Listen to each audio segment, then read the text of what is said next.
ఆయన ఆశీర్వదించక మానడం. ఏ కొంచెం నమ్మకంగా ఉన్నా ఆ నమ్మకాన్ని బట్టి బ్లెస్ చేయక మానడం. ఏ కొంచెం ఆయన్ని గణపరిచినా ఆయనకు బలహీనత ఉంది. ఆయన్ని గణపరిచారంటే వాళ్ళని గణపరచకుండా నిద్రపోడు. స్తోత్రం. ఇప్పుడు మనందరం కలిసి ఆయన్ని మయంపరచాలి లెక్క, కానీ ఆయన రివర్స్ మాట్లాడుతుంటాడు మనతో. నేను నీకు ఖ్యాతిని మంచి పేరును రప్పిస్తా, దేశం యొక్క ఉన్నత స్థలముల మీదికి నిన్ను ఎక్కిస్తానంటాడు. నీ గంపను పిండి పీసుకు నీ తోటి అంటే ఆహార సమృద్ధినిచ్చి నిన్ను ఆశీర్వదిస్తానంటాడు. ఇదిగో నిన్ను స్వస్థపరిచే దేవుడను నేనే, నిశ్చయముగా స్వస్థపరుస్తానంటాడు. స్వస్థపరుస్తాడు కూడా.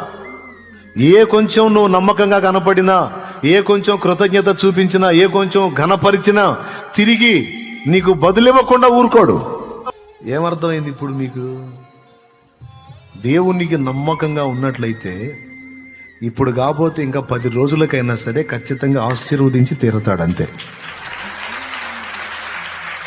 కన్ఫామ్గా జరిగింది. ఇందులో పక్షపాతం ఏమి లేదు. మళ్ళా తన ఎడల భయభక్తులు నిలిపి తనకు విధేయత చూపి తనను ప్రేమించే వారందరినీ కూడా ఆయన ఆస్తికర్తలుగా చేస్తాడు నిశ్చయంగా.